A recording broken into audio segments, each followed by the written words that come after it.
I'm Rob Horner from the University of Oregon, and I am very fortunate to be joined today by Karen Ward from the University of North Carolina.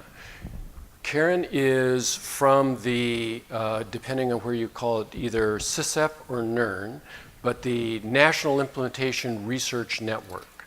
The topic of this session is really about implementing PBIS at scale.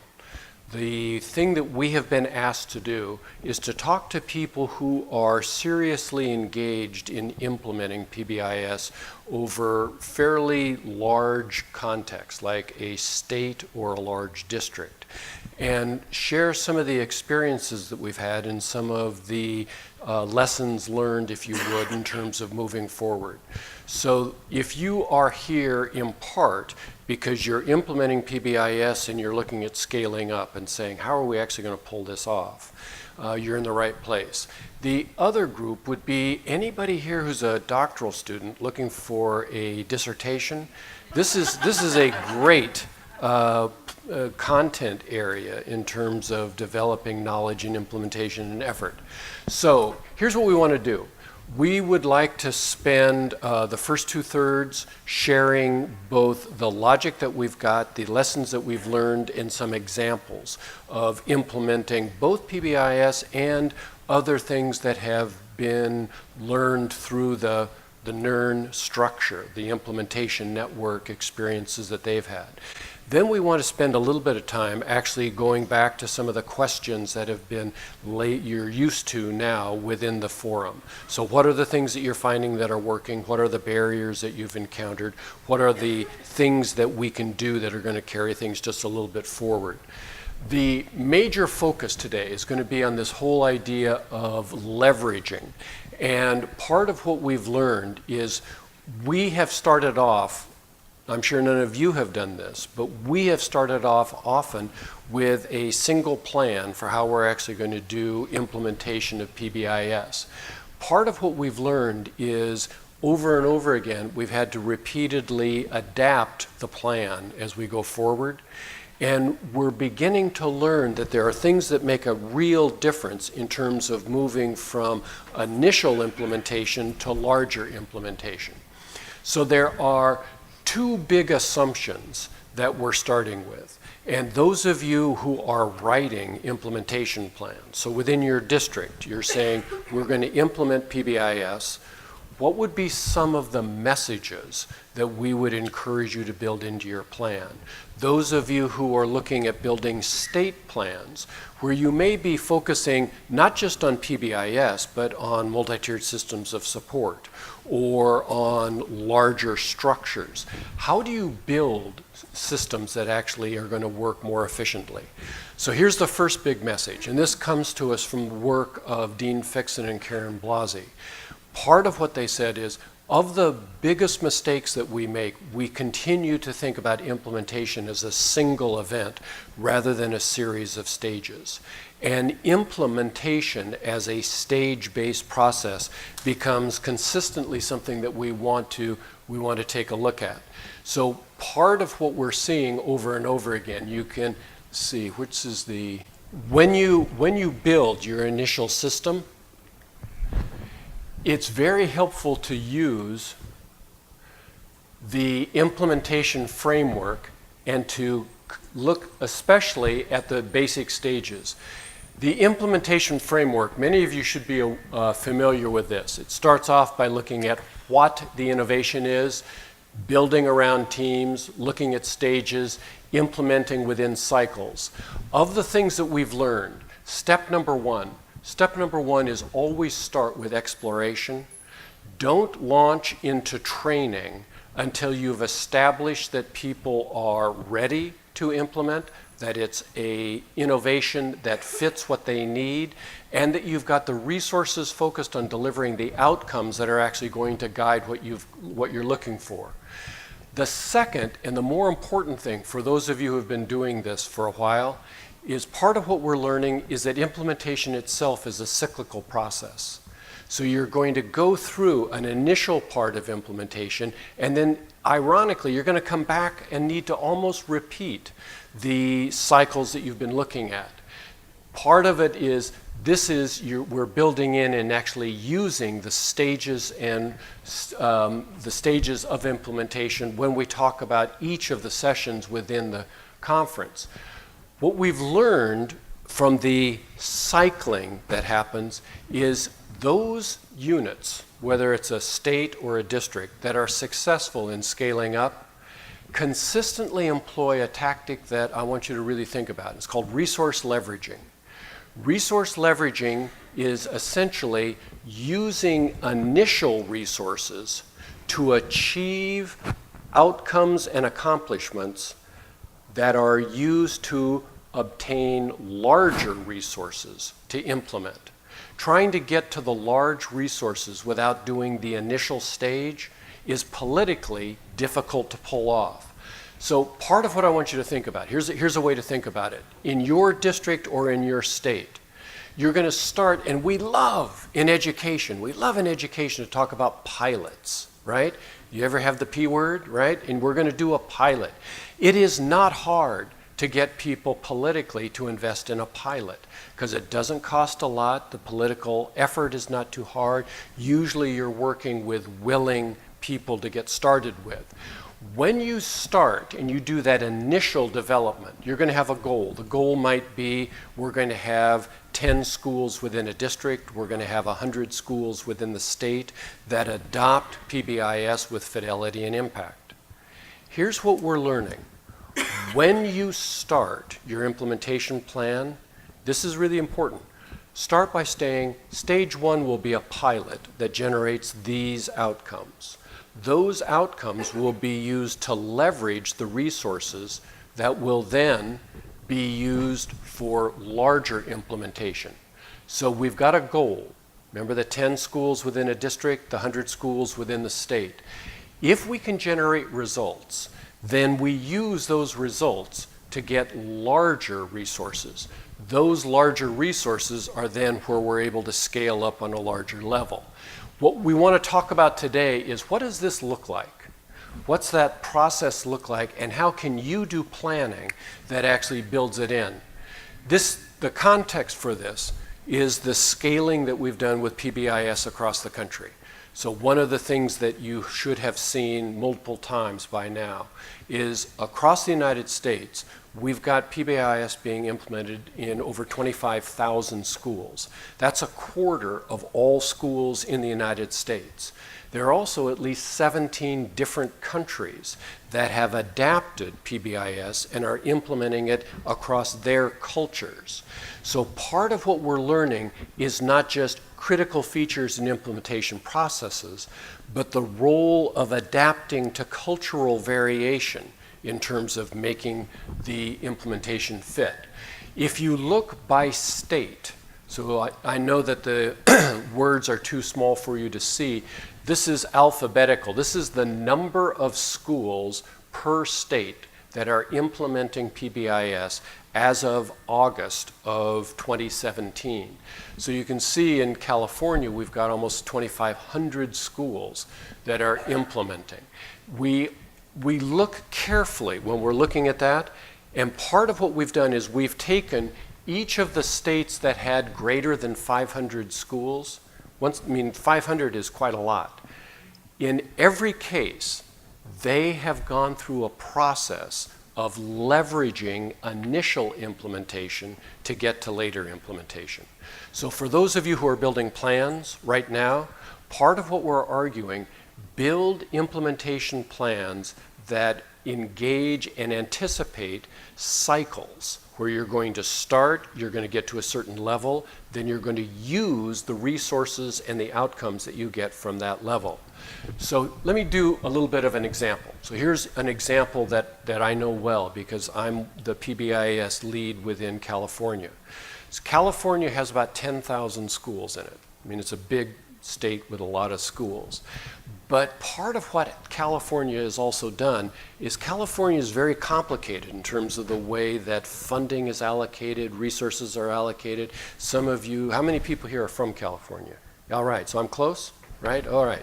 All right, so part of what we've been looking at is what were the steps that were done for initial adoption of PBIS within California? Well, here's a fuzzy example of the adoption of schools within California. Now, part of what you can just barely see over here is in 2000, 2001, there were just a very small number of schools. This line is the number of schools in California that are currently engaged in implementing PBIS.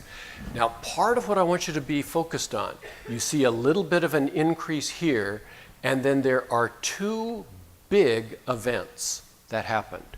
Event number one was the state adopting a standard that said every school in the state needs to not just have an implementation plan that says how will you improve math and reading, but also how you will improve the climate of the school as an effective learning environment. So I want you to think about that role, that concept. So at this point in time, the state legislature made a decision that school climate was important enough that it should be part of every implementation plan. Now that's cute, and that really made a difference. But the question I want you to ask is, what did it take to build the political will for the state to focus on social culture as one of the variables that really defines the state? The second is the school climate transformation grants. The school climate transformation grants were an infusion of federal dollars. 15 different districts in the state of California received multiple millions of dollars specifically to implement multi-tiered systems of behavior support. So those two major shifts, look at the change in the slope of the trajectory. So part of what we were learning from this process, part of what we learned is the districts that were successful, right? And the way that we were able to pull it off always involved not just implementing basic PBIS, but implementing with the development of an effective capacity. So if you are building an implementation plan, focus not just on what the schools adopt, but on the building of district capacity. Districts will not be able to expand or sustain initial implementation unless you get the core features that George has told us about for about the past 10 years. So if you walk into a district, does the district actually have a leadership team with the mission of implementing and improving the social behavior of kids across the whole district? Not just is there a person, but is there a team? Never rely on a hero, always rely on a team. The other thing that we've learned is regardless of where you start, everybody benefits from demonstrations.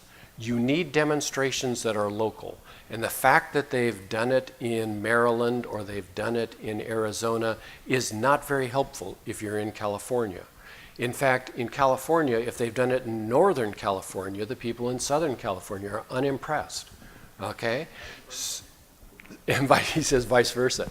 So part of what we're looking at, assume if you're going to do implementation, one, that you need to start at a reasonable small level that's a pilot. Two, assume that part of what you need to do within a 2-year period is build demonstrations that document, one, you can do it with Fidelity, 2, you can do it with impact, and 3, you can do it with cost effectiveness. So Fidelity, impact, cost effectiveness. Those are what you're going to look for, and you need those at the school unit. Remember one of the mantras that we keep coming back to, student is the unit of impact. So you always want outcome measures tied to student. School is the unit of analysis. PBIS is always implemented at the school level. So part of what you want to be able to demonstrate is that the school is implementing PBIS.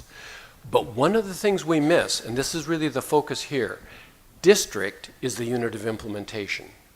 You don't implement PBIS at a school level if what you're really trying to do is get sustained, deep implementation. You need to build district capacity. So one of the things that we have built in, if you want to implement PBIS at scale, you need to spend clear evidence and time in building examples of schools.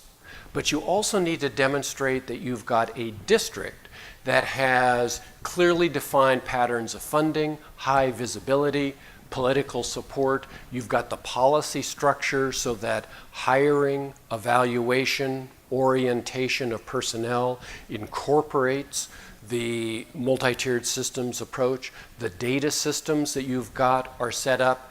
And here's then what we really learned. If you want to go beyond Tier 1, if you really want to go beyond Tier 1, and if you want to establish sustainability, one, the leadership team needs to control training capability. You need the training that allows you not just to establish, but to continually regenerate. We run a risk of talking about PBIS being implemented in schools. We use school, remember, as a unit of analysis.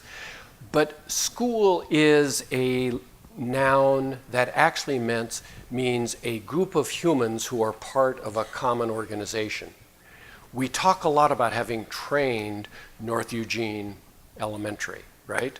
But in fact, we didn't train North Eugene Elementary. We trained the 35 adults there. If 18 of those 35 leave, that training is gone. So in part, one of the things we underestimate is the incredible volatility and the churn of humans within the education system. And this is even more evident in urban schools and in some rural settings. Part of what it means, though, is for those of us who are planning, we need to stop whining about staff turnover, and we need to build it into the plans. Never implement PBIS without embedding at the district level the capacity to regenerate. Now, part of what I'm going to argue is you've got to do that better, faster, and cheaper. You can't be all the time hiring somebody from out of state to come in and do training every year. We've got to either have the trainers be inside the district, or we've got to do things like use the Fidelity measurement that you do every year, not just as a Fidelity measure, but as a professional development event. We're walking through what are the core features of Tier 1, Tier 2, Tier 3. Use that measure not just as a tool to assess, but also as a way to train new personnel coming into the district. We don't do a good enough job of taking people who latch onto and really understand the core logic of PBIS. Those people in your district need to become part of the continuous regeneration process. All right, the other thing that we've learned, never do training without coaching. Training is the development of new skill and knowledge. It's the stuff you do to get people to learn things they don't already know. Coaching is what's done on site to get people to use what they know under natural conditions. Coaching is more than just cheerleading. Coaching is really a technical process. We're doing a good job as a field of shifting and acknowledging and describing people as coaches. We're not doing a good job training coaches in the 4 core functions of coaching. So part of what I want you to be thinking of, build the capacity to be clear about how you're going to deliver very efficient coaching. One example, Michelle Mazur just did a study that was reported in one of the poster sessions last night. And part of what she did is she showed the role of coaching increasing the extent to which staff used PBIS practices. But the thing that's really important about that study, and it is not yet written up, but it's going to be, is that the coaching really only involved 10-minute, 15-minute sessions. These were not 45-minute sessions where we sat down and had deep, meaningful conversations. These were many short impacts. And part of what we've got to do is we've got to figure out how to deliver coaching much more efficiently. A message that we've been giving but is really becoming more important as you scale up. As you scale up, you must increase depth. You don't just scale up tier 1. So you've got to scale up, and as you scale up, your demonstrations move into tiers 2 and 3. Part of what we know, you can implement tier 1 PBIS with the resources and the people you've got right now. There is no school in the United States that right now, within 12 months, couldn't adopt PBIS with their current resources. Nobody needs new resources to adopt tier 1. To actually move into tiers 2 and 3, you need some technical knowledge related to behavioral theory, organizational systems. So building that technical expertise is critical, and one of the themes that you heard, not just in Tim's keynote address, but in at least half of the sessions you've gone to, is we want to change the way in which we use data. We use data not just as a summative evaluation, but we use data to continually modify the way in which we're adapting. And that use of data is critical for those of you who are interested in mapping to the culture of the community in the school. We do that by collecting and using data. Now, this picture and variations of this picture, I mean, here's another variation with essentially the same idea, was used within California. And when California did this, they adapted it. And those of you from California, so it has to have many more elements just to deal with complexity. And because it's California, they've got to add new colors. All right. But part of what we did is when you look at the use of this stuff within California, you look at the funding sources, you look at the role of regions, and you look at the role of counties. Same basic idea, but they built in different contexts to make it work. So what that did, here's what we learned. Build implementation, assume resource leveraging will be needed. So what that means is build stage-based implementation. We're going to do something at a certain stage, and at that point, we're going to use the resources that we have from that to make it work. The first stage typically takes 2 to 3 years, not 3 months.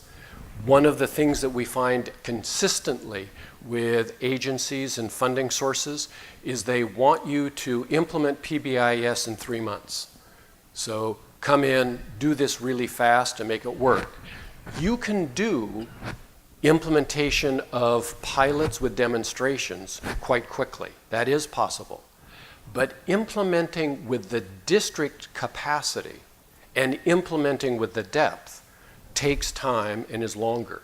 The other thing, keep going back. Remember the thing I said about exploration, installation, implementation? If you implement without going through exploration, there's a very high likelihood that at least 40% of the settings that you go into will not be ready, and it will waste the training that you engage in. So part of becoming more cost efficient is by using what the implementation science people have taught us about putting things in place. Now, planning for formal marketing and dissemination. Part of what we've learned is the things that you're going to look for when you build and you implement. Your first implementation is going to be, remember, with that pilot group. So you're going to have 10 schools within your district, or in Chicago Public Schools, Chicago Public Schools has 610 schools. The initial implementation, we started off trying with 100 as being the pilot. So the size of the pilot can vary, but part of the critical thing that I want you to be thinking of is when you implement, right, what do you want to be able to demonstrate? You want to be able to demonstrate high fidelity. So you want to be able to demonstrate we did the implementation and we actually have fidelity data that documents that we put it in place. 2, you need to have it in place long enough that you can demonstrate student outcomes. And in most cases, what we're looking for is student outcomes both in terms of social behavior and in terms of academics. Now, the third part is a part that we haven't done as well, and that's cost effectiveness. You need from the pilot to demonstrate fidelity, outcome, and cost effectiveness. Now, if you do that, then here's now really the critical part I want you to build in. When you go to the next level of implementation, leverage those outcomes to obtain three things. Thing number one, you're going to ask for new resources, and the new resources are going to be grants or contracts. You're going to be getting some additional monies. That, quite frankly, you're already good at. I mean, I know some of you. I've read some of your grants. You're good at writing grants and asking for money, so that's the easy one. But the other two I'm not seeing. Here's what I want you to think about. Change policy. So remember the story in California? Huge difference when the state made the decision that as a state we're going to expect every school district to have a plan for how they're going to deal with the social behavior of kids. And most districts said, whoa, you haven't asked for that before, right? We don't really know what we're going to do. And that led to very useful strategies. So the first thing you're going to do is you're going to ask for an initial set of money. The second thing you're going to ask for are policy changes. Part of the policy changes are what are the expectations. Other policy changes are going to be related to personnel. So you're going to be saying, to what extent are we building in the expectation that people will be knowledgeable, typically about multi-tiered systems of support.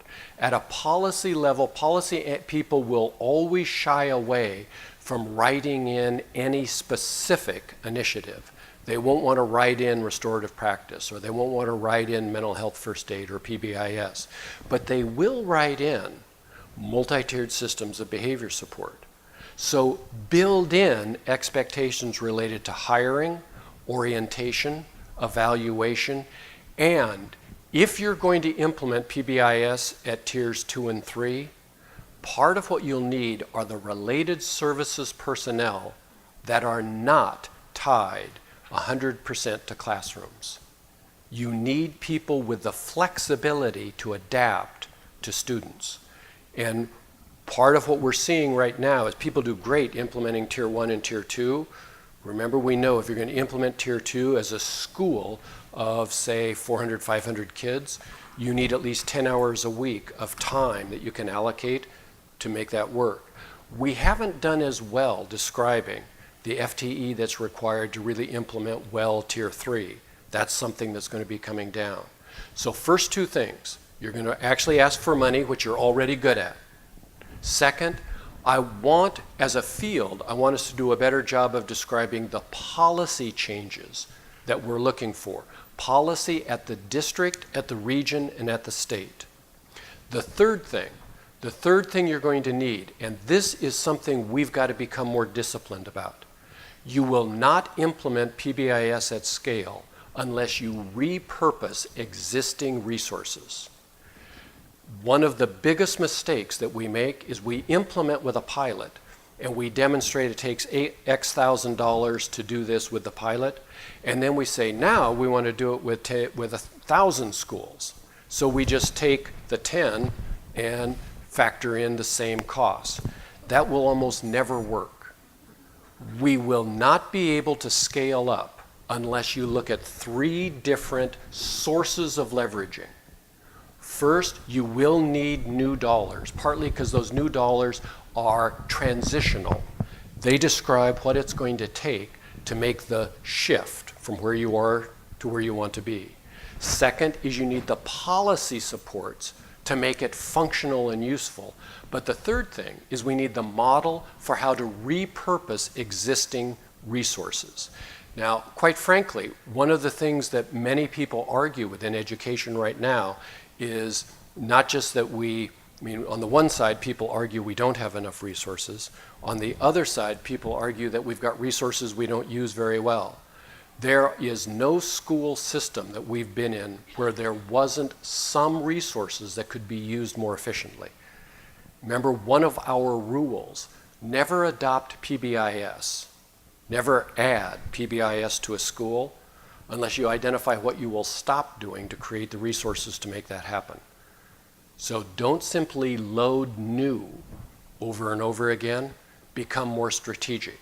So of the messages that I bring, one, this is possible. I mean, we got 25,000 schools that are doing this. Two, it isn't linear in terms of the process of implementation.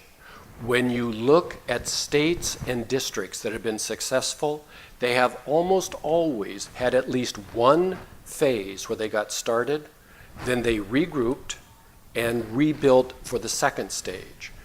You can't, in most cases, get to the second stage without demonstrating competence at the first. When you demonstrate the competence, show that you can implement with fidelity, you can implement with impact, and you can implement with cost effectiveness. As you use those resources, what you ask for is the money that's necessary for transition, the policy that will allow you to sustain and move forward, and you've got to build the model of repurposing existing resources. Our job within the network, within the PBIS network, is going to be to give you more examples of moving that forward. So part of what we've done is we've combined forces with NERN, and we are looking at different ways that we can move forward and actually make this fit. So I turn things over now to Karen Ward, who will explain how to really do this. So I'm going to walk us through a couple more examples of how we can bring this operationalized definition of resource leveraging to life within our states and our systems as we go through. I'm also really excited to share some example. Rob talked a lot about capacity building at the district level, some example district capacity data, the relationship that we've seen it with Fidelity and the impact on outcomes as we go through. So this was the definition that Rob was working us through on thinking about the elements of resource leveraging. Let's take an example of what this can look like in a Midwestern state that we have worked with. So this particular state had an initial investment of $1.3 million to implement an integrated and reading behavior model as they went through. They started with 65 schools across 5 districts, and we saw them demonstrate in those 65 schools adequate fidelity for behavior and also demonstrated outcomes in terms of increased attendance, improved over oral reading fluency rates, reduced problem behavior, and overall improved a behavioral climate at a reasonable cost. So thinking about scaling and getting ready for making a larger investment, we see that they had an increased investment of $5.8 million per year, and that was through a combination of federal and state funds. So we see that investment in new funds. They also purposely thought about how to consolidate less effective projects, which, as Rob was mentioning, is a key point to being able to do this well. And they also built political will in the state as well when we looked at policy implications that were occurring with the passing of a 3rd grade reading law that built into that language specifically the use of MTSS and an integrated reading and behavior model. And we saw a governor special task force get generated around that integrated reading and behavior work going forward. So where are they now in their implementation? They have 8 regional agencies that are working with capacity built to be able to support 77 school districts, 29 of them implementing an integrated model with having good impact on fidelity data, and we're seeing capacity being built. So we are on our way to demonstrating a large-scale implementation with fidelity and impact in that particular state. This is another picture of their model, similar to what we saw Rob present and share in California, how they made it their own. This is that particular state's thinking about how do they create feedback loops, think about at the district level, the vision and the supports that are necessary, the implementation team at that district level in terms of managing and being the unit of implementation, to be able to provide the training, the coaching, and the necessary resources, with the school being the unit of impact. But I'm going to break a myth for you. We all think that there's this perpetual motion machine that will happen. I've trained, we're good to go, right? No. As Rob talked about, the key to sustainability, we can't scale it without building local capacity. And for us at NERN, and CSEP is our Technical Assistance Center that's part of NERN in education, we have found, as Rob shared, the district is a key leverage point for us, and thinking about how do we build sustainability as we go forward. So I want to share some examples from the Minnesota Department of Education. They're one of our key partners, and where they had been, this is one district, for example, of 26 schools, where they had PBIS training and implementation occurring at the school level, but then the department strategically partnered with the district to become what they were calling an implementation district, and part of what we call the methodology of a transformation zone. I'm going to talk about that in a moment.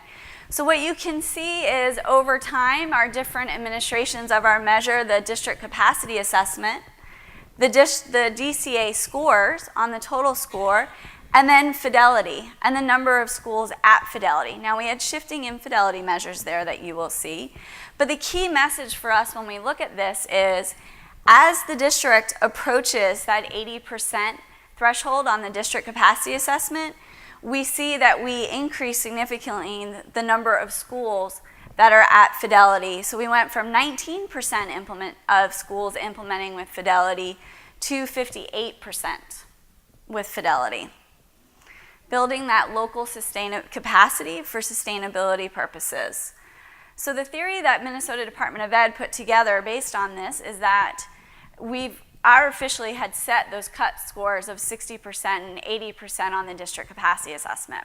Part of this is exploration and figuring out what is that threshold. So if we think about this as a grid, we've got capacity on the vertical, and we have Fidelity going across the horizontal.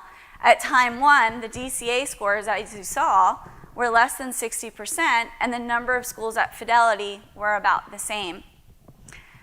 When we increased the district capacity between the scores of 60 to 80%, we saw at time two an increase in the number of schools at Fidelity.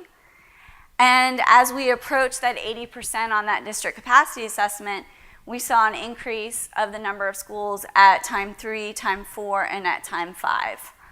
So the goal is that it does take time, as Rob mentioned, but over time, as we build district capacity, we see an increase in the scale of the number of schools implementing PBIS with Fidelity.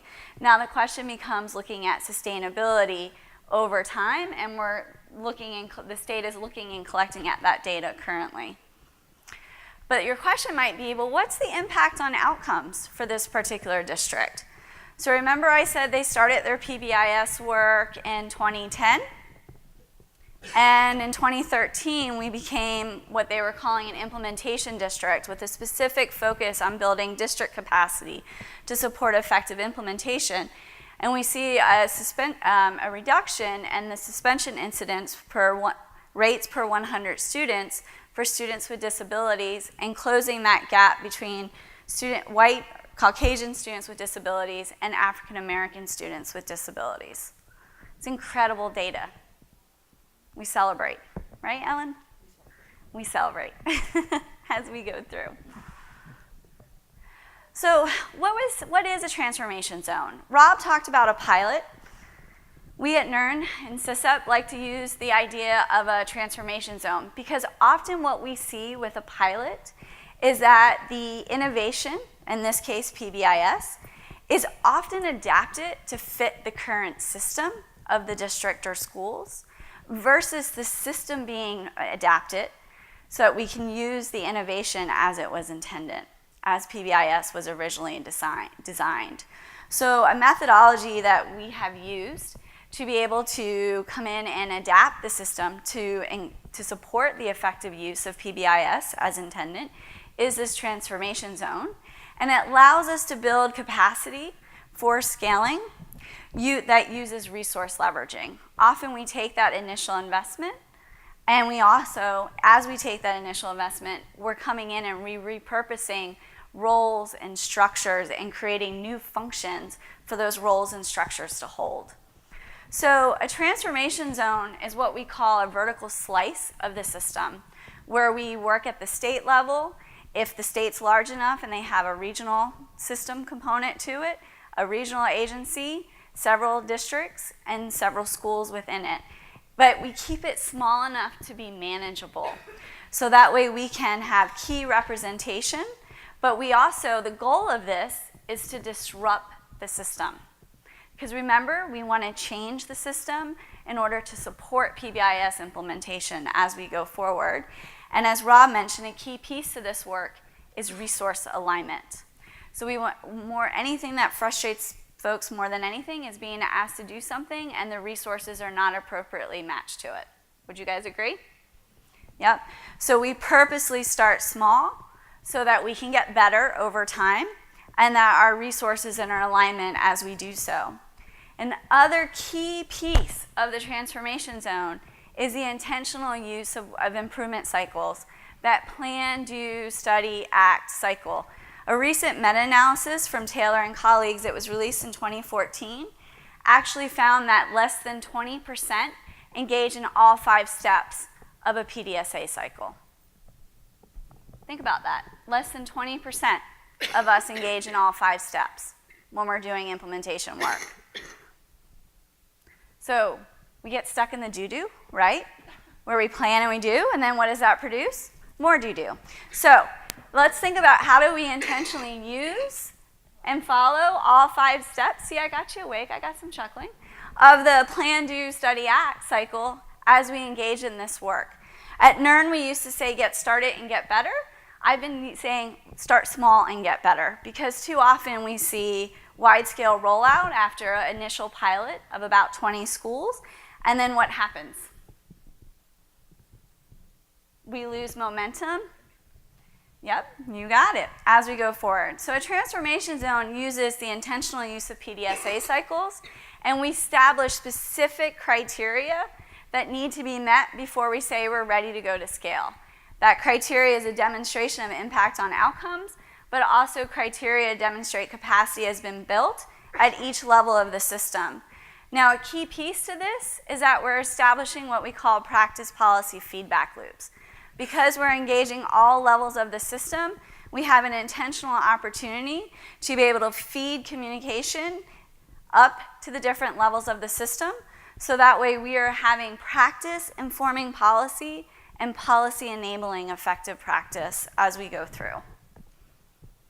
So here's one of our visuals that we use to portray a transformation zone, but you can see up there we are coming in purposely around how do we repurpose structures, roles, and functions.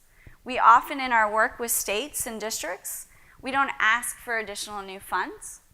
If they're there, they're great, we'll use them, but we more about leveraging what is there currently and repurposing them. So we start with having a leadership team, we have a specific implementation team, so think about this at a district level. How would we connect to the cabinet and the leadership team or the implementation team that's overseeing implementation? So we do that at the state level, at the regional level, and at the district level, and then working with a small number of buildings. So can we build state capacity? And I'm actually sharing this data to get you thinking about how we can use the resource leveraging that we're sharing here in this methodology, not only for PBIS implementation, but for other areas of our work as well, such as math. So here's an example of a state that we've been working with since 2014 that has systematically, we've worked with to build their capacity to support effective implementation of 3 identified math practices in middle school. We can also build regional capacity over time as well using our regional capacity assessment. You will see on that regional capacity assessment, it asks how well are they using best practices to implementation, to themselves as they function as a regional unit, as well as how well do they use it in support of their districts that they are supporting. So you can see the scores around how well do they engage in selection of staff, how well do they use best practices to training, coaching, how they use data to drive decision making, and how do they use that stage-based approach to building district capacity. So for us, we have 3 administrations here over 18 months, and we can see capacity being built over time. But to Rob's point earlier, if you guys can see it, what's low? Coaching. And I will tell you that that is a national, across our data that we have available in states around the regional capacity assessment, as well as at the district level, coaching continues to be a significant area of where we need to do a better job of supporting how do we build effective coaching systems and the capacity of districts to support coaches. So here's the district capacity data. Within that same state, so we've seen state capacity, regional capacity, and then within that region, here is district capacity data over a span of 2 years, and you can see that over time, we are making significant improvement how they use best practices and implementation to support their math implementation. So are we seeing growth in coaching? Somewhat, we're getting there. We're seeing growth in all these various areas. And finally, what about at the school level? Can we increase their capacity to support implementation? Our measure that we use there is the driver's best practices assessment. And again, this is across 6 schools, so it's just one snapshot in time of the baselines as we go through for math. So how well is the school using Fidelity data? What are their data systems they have in place to support decision making? What does their staff selection practices look like as we go through? And then finally, let's look at classroom fidelity data. So again, in the same state, from state level to math to the classroom level, this is baseline capacity data. Using a tool that we've developed, we often find that there's classroom fidelity measures missing in the academic world. So this is the observational tool for instructional supports and systems. It's 7 items that we would expect to see in a classroom regardless of the content area, based off of John Hattie's work, his visible learning work. So things like teachers provide accurate and prompt feedback. Teachers are providing clear instruction. Teachers are using multiple examples, providing multiple opportunities for practice. So you can see across those 7 items, we get baseline scores of where they are at currently in the percentage of teachers, and from no observation opportunity to not in place, partially in place, and fully in place on a 0 to 2 scale. So we're excited to start really digging into this data and being able to explore what are those linkages and the relationships between increased capacity at each level of the system and fidelity to the use of the practices at the classroom level, and then impact on outcomes as we go through. So what Rob and I wanted to do, we did well on time, Rob, we met our goal, is that we wanted to open this up for several comments and discussion and see what thoughts that you have in reaction to the information that we've shared today and how we've operationalized leveraging initial funds for scaling of the implementation of PBIS and sustainability. So in your implementation experience, here are 3 questions that we have for you. What points in time of an implementation should resource leveraging be considered and decisions made? Rob and I have some, with our colleagues who drafted the paper, we have some specific thoughts on this, but we want to hear from you all based on your experience. Second question, where are implementation efficiencies often seen in our initial implementation efforts that we can leverage?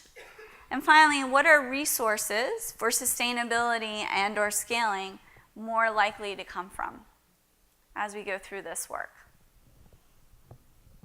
So should we start with the first question?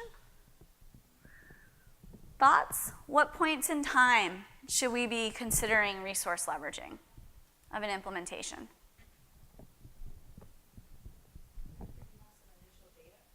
after you have some initial data.